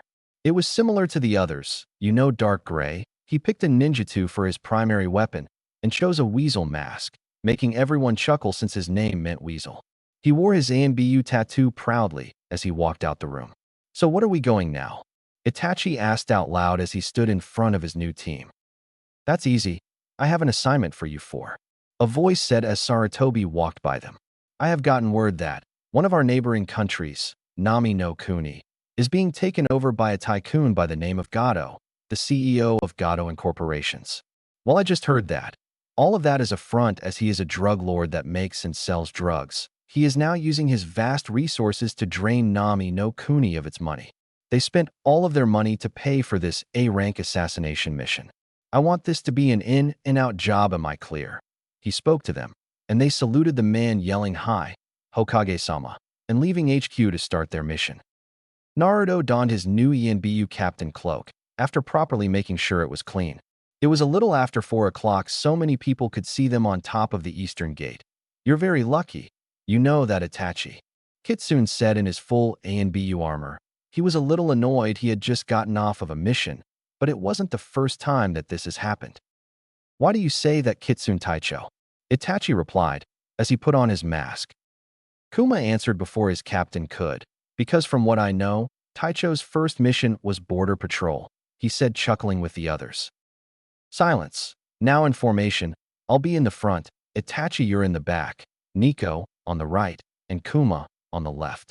Even though this is supposed to be an in-and-out job, doesn't mean that we can't get ambushed on the way. So Itachi, keep your eyes peeled and keep your senses up," he ordered everyone as they stood at attention and got into formation. Soon they became blurs as they ran through the forest. Seconds turned to minutes, and minutes to hours, before they made it to the port village. They ran on the water, using the mist as cover. They appeared inside of the village square, seeing a whole lot of people in front of a cage. They seen a man in there dead. It seems the whole village just witnessed an execution of some poor soul. They each seen a short, stout man holding the dripping blade, laughing at the man he had just killed. Let this be an example to those that want to be heroes, he had said as he and his bodyguards hopped on their boat and left. Deciding to let the town mourn for their loss, they jumped from their overlooking position and followed Gato through the mist. And sooner than they had thought, they appeared at the man's base of operations, on a remote island, 20 minutes, on a boat, away from Nami no Kuni. Kitsune signaled his team to stop, high in the nearest tree. They each crouched up there keeping quiet as they had seen some former ninja turn mercenaries, like one of the former 7 swordsmen of the mist, Momochi Zabuza, talking to Gato. He wanted to get paid for his service as his mercenary. Gato denied him his pay and told him that somebody was trying to build a bridge that will no doubt ruin his plans for the village. They each wanted to attack them right now, but knew that they had to do it when the short man was alone. Kitsune turned to Kuma. Okay, Kuma, I want you to shadow Zabuza and his protege, and make sure they don't get in the way of the mission. If you must knock him out, we can most likely get some information out of him about Kiri, he told him, as the tall man nodded and disappeared. Kitsune then turned to Nico. Nico, I want you to find a safe way inside of the building. If you must kill a couple of mercenaries to make the area safe, please do so, he told her as she nodded and vanished from her spot. Wait about me, Taicho, Itachi asked Kitsune. Kitsune turned to the newest ANBU. Well, Itachi, we're going to find our own way inside the building, Kitsune said as he used some chakra to his feet and launched himself on top of the building, with Itachi following shortly. He then flared a small amount of his chakra, and Nico appeared in front of them. Let's go, we're going through the roof, he said, moving to the roof's door, and his fingers started to get very hot. They knew this because when he pressed it against the lock, it melted off. He opened the door and they ran through the base, and in a show of perfect stealth, did Kitsune pass right by Gato and chop his head off, right after he had opened the door to his vault to check his money. Itachi from behind Kitsune quickly took out a storage scroll after seeing what was going to happen with his Sharingan and sealed the head. Nico killed the 2 guards by Gato before they could even realize their leader had been decapitated. Kitsune turned to Nico. Seal the money. With it the village's financials will raise. Great job, Itachi. That was a nice catch. You'll go places with that kind of quickness, he said as Nico sealed the money in a scroll. After Nico appeared from the doorway, they began to leave the same way they came. Now on the roof, did Kitsune flare his chakra again, and this time Kuma appeared with Zabuza draped over his shoulder and a little boy, around the age of 10, hooked under his arms. Mission accomplished, Kitsune Taicho, Kuma said as they left the base. They ran across the water and soon appeared on land, and now with the mission over they decided to take a little break in the little port town. Naruto pulled out a scroll that had the name of the man that paid for the mission. It was the bridge builder Tazuna, no known surname. It had his address and who was living with him. He was around 55 years old and had a daughter around the age of 25 years old, and she too had a child named Inari around the age of 4. They appeared at the residence and knocked on the door, and the women answered the door and screamed seeing them, thinking they were going to take and kill her next. Kitsune spoke. No need to fear us. Ma'am, we just came to tell you that you don't have to worry about Gato any longer. He spoke, calming the women down. So you're finally here, but you're too late. Kaiza is dead, she said as Tazuna came walking down the stairs with a bottle of sake in his hand and started to drunkenly comfort his daughter. Am I to assume that you're the super ninjash that killed the lil bastard? Tazuna asked drunkenly as he took another gulp from his bottle of sake. The team nodded. Yes, sir. Like I told your daughter, you don't have to worry about the man anymore. The village will expect further pay for this good deed we did, Kitsune said, nodding his head at Nico as she unsealed the money and it all dropped to the floor. This is the money that was taken from Wave. Rebuild your village, make your bridge, and come to the village anytime in the future if you have any other problems that threatens your country that you yourselves can't handle, Kitsune said as they left the house and began their journey home with their prisoners.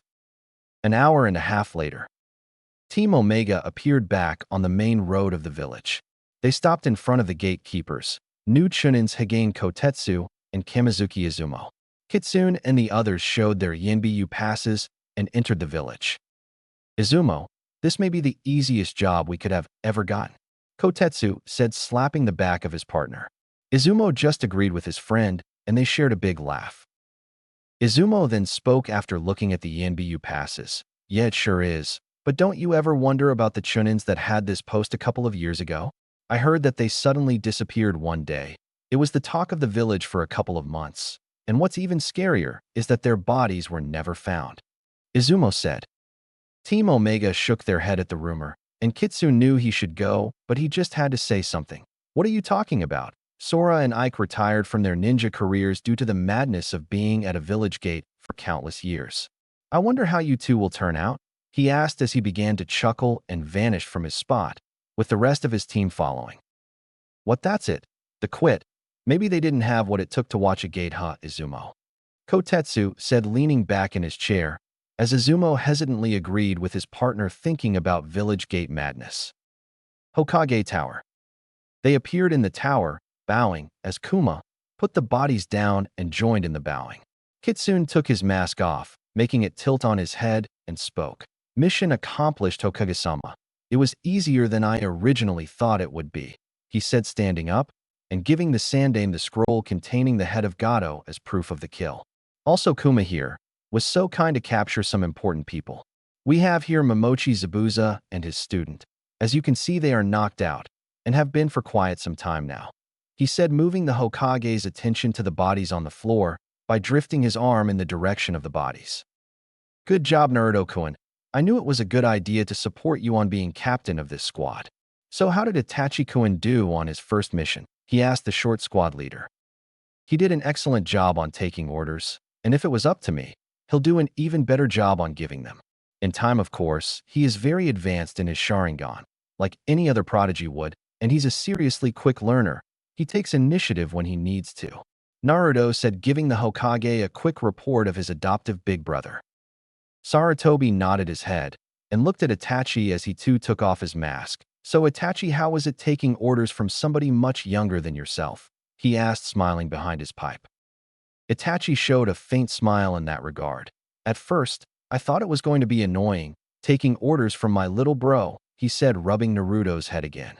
But it was very different than I had thought it would be. He gave orders like he was born to.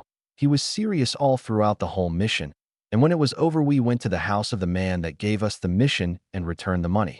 And Naruto then recommended that the man do what he was going to do, and even come to us if their country was in trouble again. The only word that I could properly describe it would be inspiring, he said, smiling down at the younger Uchiha. The old man smiled at the team again and looked at the other new member. How about you, Kuma? He asked the large, buff man. The man kept his mask on, since Itachi and Naruto were the only ones known as being in the ANBU Corps, not by other villagers, but by the council. It was the same as Itachi's, except I knew his reputation in the Corps. He's at the power of Hitaki Kakashi, and he's only going to get stronger. He's not at the level of his father, but in time he'll get there. He might even become the Hokage, after the proper teachings, and he gains skill in the political world, the unnamed man explained to his leader. The Hokage nodded and looked at Nico, who shook her head. I have nothing to say about taking orders from Naruto-kun, she said. The Hokage nodded and dismissed the team after telling Kuma to take their captures to Ibiki. The whole team then went their separate ways. Naruto and Itachi appeared in front of the Uchiha compound and entered. Soon they walked into the main house and smelled some delicious food being cooked. Mitoko appeared from the kitchen, hearing the door slide, and gasped, seeing Itachi in ANBU armor. It was a good thing that Naruto knew how to change quickly, or else he would have been seen in his armor also. Itachi-kun, I thought you were going to join YNBU next week. And where have you been, mister? I don't care if you leave a shadow clone here to keep Sasuke-kun company, but I'm expect the real you here for dinner from now on. You hear me? She said, moving a wooden spoon in front of his face in an angry way. Yes, ma'am, Naruto said, but he was then hit by the spoon. What was that? She asked, as Naruto rubbed his head. Yes, Ka-san, he said. Mitoko perked up and hugged the young blonde, like she didn't even hit him with a spoon. That's how I like it. So how was it at the Hokage's house today? Were you nice to his grandson? She asked, letting him go and going back into the kitchen to finish the rice she was cooking. Itachi used this cue to leave, while Naruto went into the kitchen. Yes, I was nice to him, but what else could you do with a child that's only 3 years old? He said, sitting at the table, and then Mikoto began to talk about her day. Naruto was just glad that she didn't know about his other life, but in a corner of his mind he knew that she knew, but didn't want to say anything. Maybe after some time being a captain, he could retire too and become a kid and have a childhood, just to make her happy. He was still rubbing his head, feel phantom pains of the dreaded wooden spoon. Chapter 6. Talks and Future Problems. The next day, Naruto woke up from his long nap. He yawned, rubbing his belly, sighing at the large meal he had the night before. He got up and took a shower and got dressed in a pair of black shorts and put on a regular high-collared dark blue shirt. Mitoko was putting him in the academy. He complained that he didn't want to go and almost told her that he was ANBU and didn't need to go to the academy with a bunch of brats. So he had to get up really early. Looking at the clock, he noticed it was 6:34 a.m. Damn, I took too long in the shower, he thought, jumping out the window. Being careful not to wake anyone, and being an ANBU with training in stealth, made it easy for him.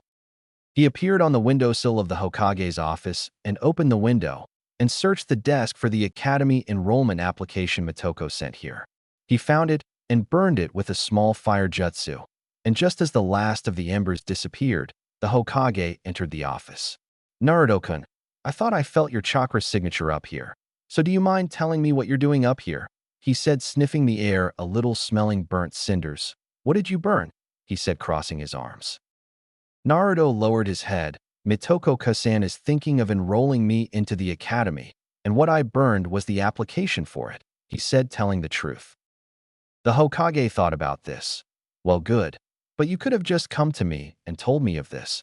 Now she's going to be suspicious of how come you didn't get into the academy, he said, thinking more. Hey Naruto-kun, do you want your position in ANBU to go completely public, like Itachi-kun's and Kakashi-kun's were? The village would become more feared knowing of your identity and the power you withhold? The Hokage asked his young charge. Naruto looked puzzled at the Hokage. You want to use me to make the village feared? I don't know. I would like to stay in the shadows, where I do my best, he said, declining the offer of publicity. The Hokage shook his head, chuckling to himself. Oops, he said, digging into his robe. Naruto froze. Oops, what do you mean by that, old man? He said as his Sharingan came to life, as Ki flooded the room. That's when Naruto heard a voice. Isn't it obvious, Ninjin? The man already went against your wishes, before you even knew. The demonic voice said, shocking Naruto as he had never heard the voice before. I'm sorry, Naruto-kun, but you're already in the next issue of the bingo book. It's already shipping out to all the foreign countries, and some of your information is in there, he said, taking out a bingo book and throwing it to the young boy. You're on page 53 and 54, right between Itachi and Kakashi. Naruto turned to the page and looked at what was on it. Name, Namikaze Uzumaki Uchiha Naruto aka Shino Kage, Shadow of Death. Age, 9. Eye color, blue-gray. Hair color, blonde. Rank, EMBU Captain, Kitsune Mask. Affinities, wind, water, earth, are primary with fire and lightning being secondary. Trained by the Sandaime of Konoha, Green Beast of Konoha, and the Genjutsu Mistress of Konoha. Mother, Uzumaki Kushina aka No Sure, Red Death. Father, Namikaze Minato aka Kiroi no Senku, Yellow Flash. Class, SS Class. Skills, in all categories, very high ninjutsu, jinjutsu, and taijutsu. Bloodline, Sharingan. High chakra reserves and container of the Kyubi no Kitsune. This condition has issued the village to add another S to the class. Naruto looked at the Hokage like he was crazy, his Sharingan spinning like crazy. Why the hell did you put all of this in here? He yelled, wanting an answer immediately. The Hokage looked sternly at the young boy. Don't forget just who you're talking about, Naruto. I did what I did for the village. Now we are much stronger and more feared with you public, he said, calming down at the end. Not to mention, you were only put into ANBU for protection until you got strong enough to protect yourself, which you can do fine.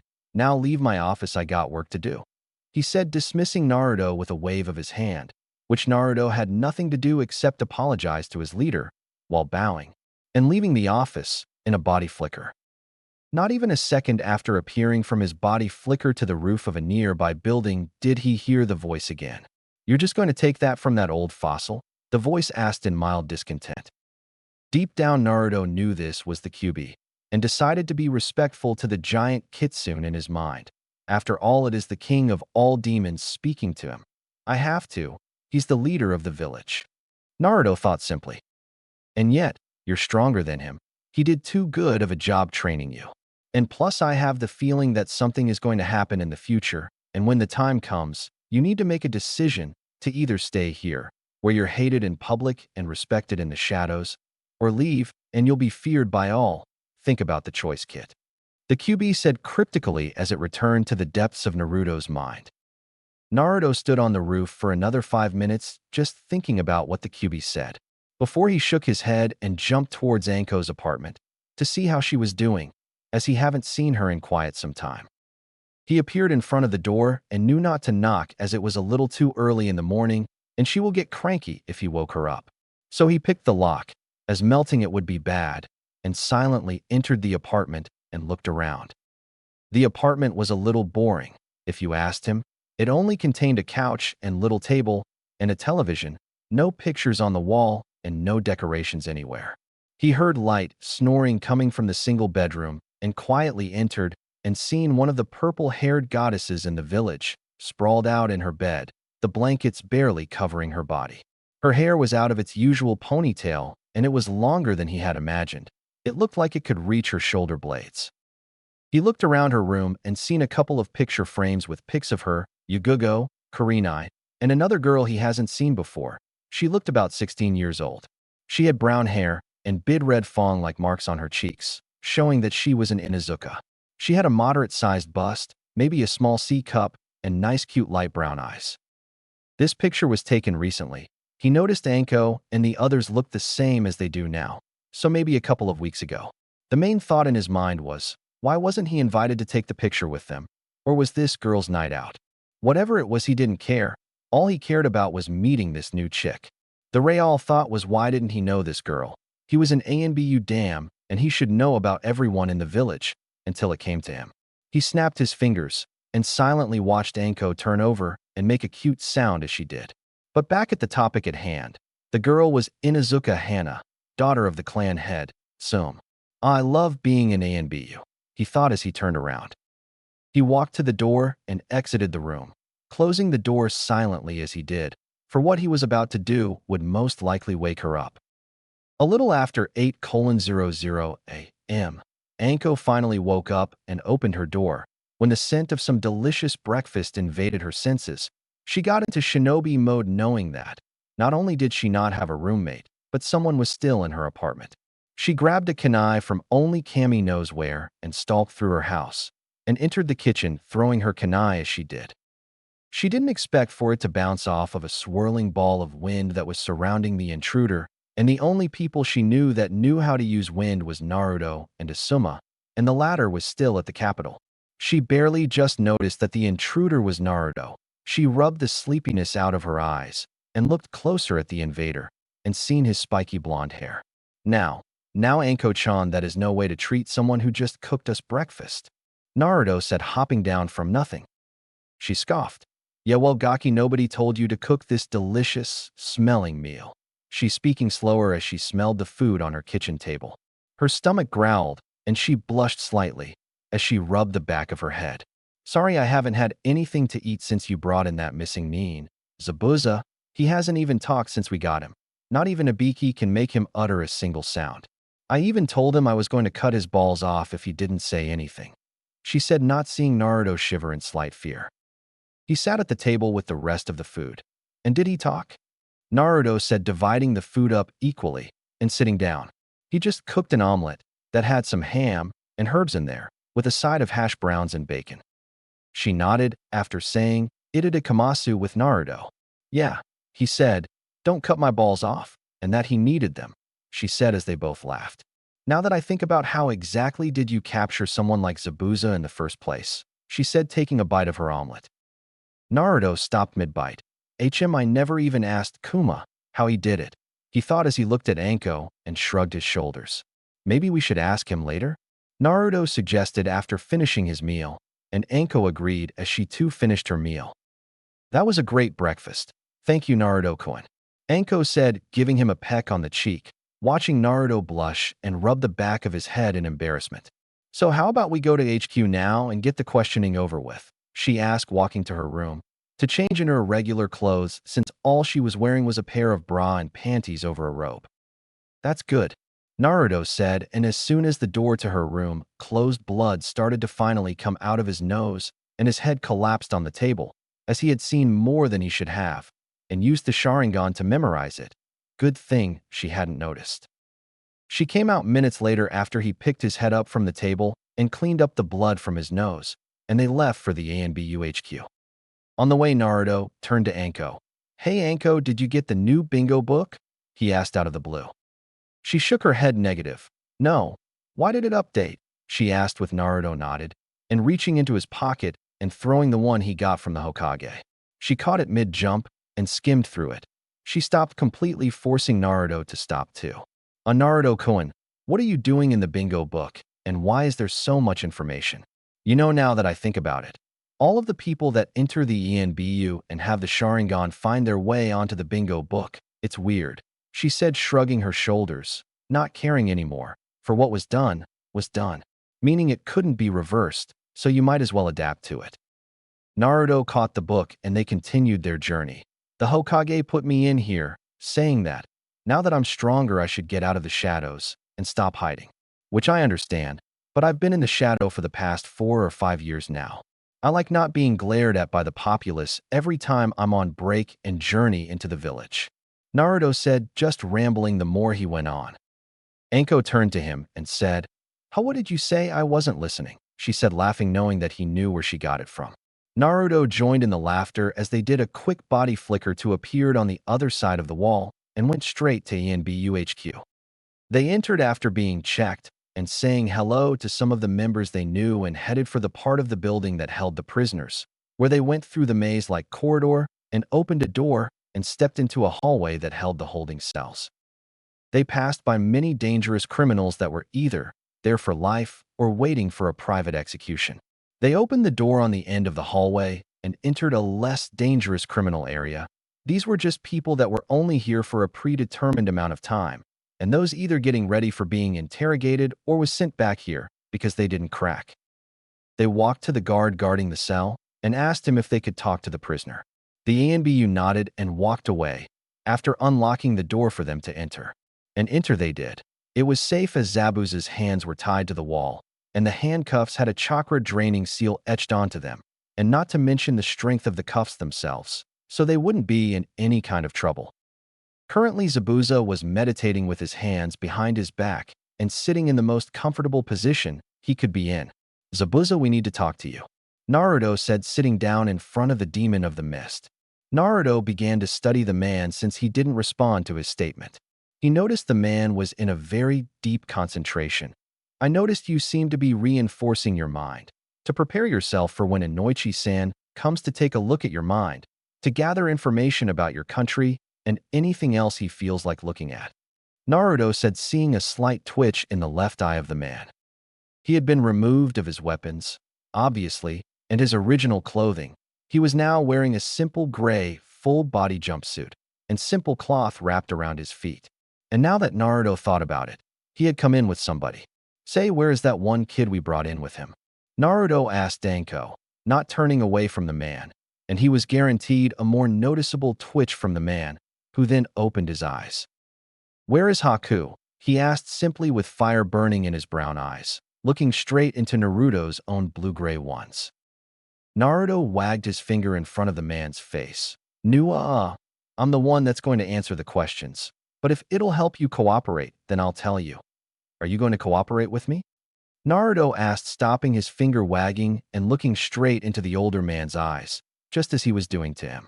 He could have used the Sharingan to make him cooperate, But where was the fun in that? They continued to stare into each other's eyes before Zabuza lowered his eye level and nodded to the boy, hating that he had to do it, but he just had to know where the boy was. Naruto gave a small smile and spoke to Anko.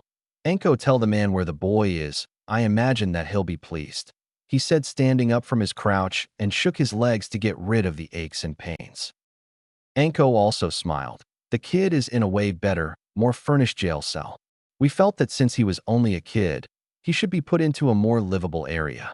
You're lucky that Naruto-kun here discourages using pain to get information, or I might just have chopped your balls off, she said, laughing at the end, making the two males in the room shiver at the statement. Naruto pushed the thought out of his mind and crouched back in front of Zabuza. Now let's get this started with. First question, how exactly did Kuma capture you yesterday? Naruto said with curiosity in his voice. Zabuza got a little annoyed at hearing the question. Well, at first, I walked away from Gato and felt the slight use of a body flickered and immediately knew someone was shadowing me and my charge. I was then trying to lead the follower into an open area where I could properly deal with it, but I felt another pulse of chakra, and the man appeared in front of me with Haku under his arms and threatened that I come with him, or else he'll kill Haku. When Naruto heard that, he grew angry with the muscled man. At the tactic he used, it sounded a little like how root ninjas would perform, and if the man was on his team, he must have been ordered to watch either him, Itachi, or both of them, by their leader Danzu. He didn't have time to tell the man to continue, as he did a second later, after hearing that I struggled for a solution on what to do, until I gave myself up, as the ANBU did have a kunai on Haku's neck. After giving up, I watched him put his kunai away and lunged for Haku, but an earth clone appeared from under me, grabbing my foot before I could fully get off the ground. I tripped and fell on the floor and was then knocked out with a chop to my neck, and next thing I know, I'm waking up here. Zabuza said, finishing his story, reluctant to tell them that he fell on the floor. Naruto heard laughter in his head and knew that the QB was rolling on the floor laughing loudly because his head was starting to hurt. Shut up, please, I can't concentrate. Naruto thought, adding the please when it suddenly got quiet. A chuckle was then heard after. It was wise of you to say please, Ninjin. Naruto shook his head and turned to Anko. Go get Ibiki and get him to handle the rest of the interrogation. I'm going to gather my team for some team sparring. You want to watch? He asked as they walked out of the cell. The ANBU near them saluted and locked the door and stood in front of it again. Anko nodded and they went separate ways to gather the team, with Naruto telling Anko to meet them at Training Ground 43. Since Naruto was already in HQ, he searched for Kuma and found him in the ANBU's personal training ground. Kuma, gather your equipment and meet me at Training Ground 43. He said, simply, not seeing Kuma nod as he turned around and body flickered out of HQ. Knowing that Anko was getting Yugogo, he went back into the Uchiha compound and checked the sun for a quick time estimate. It looked around noon. He looked around and noticed people looking at him and wishing him a good afternoon. He noticed something though. Not many people were in the streets, only kids and some old people. He shrugged his shoulders, thinking it wasn't his problem, and body flickered to the main house, where he lived. He entered just as Fugaku was leaving, and they ran into each other with him falling on his butt. Ow, the blonde said, rubbing his butt. The older man slightly glared down at him and fixed his formal kimono. The glare became more cold at noticing Naruto's blonde hair. Get up, boy, you're in my way, he said as Naruto picked himself up and stepped out of the man's way, his Sharingan activated as he glared at the man's back. He entered the house to see Itachi's back as he walked down the hallway to his room. He could feel the anger rolling off of his body, so he followed. He peeked his head in Itachi's room. Itachi, what happened with your father back there? Naruto asked, not wanting to be in the dark. Itachi looked at his captain. Well, after breakfast, he talked to me in private, telling me that the clan was going to have a meeting, and I told him that I didn't want to go. I thought that it ended right there, but after Mother and Sasuke left to get some more groceries, he talked to me again, telling me the plan he was thinking of. He's planning to take the village over and assume his place as the Hokage. I strongly disagreed with him and told him that he'll only get himself killed. He then explained to me that it wouldn't happen if I was to become a spy and give up the weaknesses of the Hokage Tower and the Sandame's living quarters to assassinate the Hokage. Itachi said in anger as he began dressing in his ANBU armor, as he wanted to get a mission to calm down. Naruto shook his head and stared at the roof. And I expect that you declined that offer as well. Naruto said, looking briefly at Itachi, seeing him nod his head. So what are you going to do? Naruto asked his subordinate. I'm going to report it to the Hokage and follow whatever order he gives me, he said, strapping on his boots and standing up, and after opening his window jumped out, with Naruto following. Naruto turned to the older Uchiha. Itachi, do that later. Now we're going to training ground 43 for an exercise I have brewing up in my noggin, Naruto said as he jumped off course to where he knew training ground 43 was. Itachi stopped on the next roof and stared at the Hokage tower in the distance and glanced behind him and looked at the retreating form of Naruto. He sighed as he turned around and followed his captain.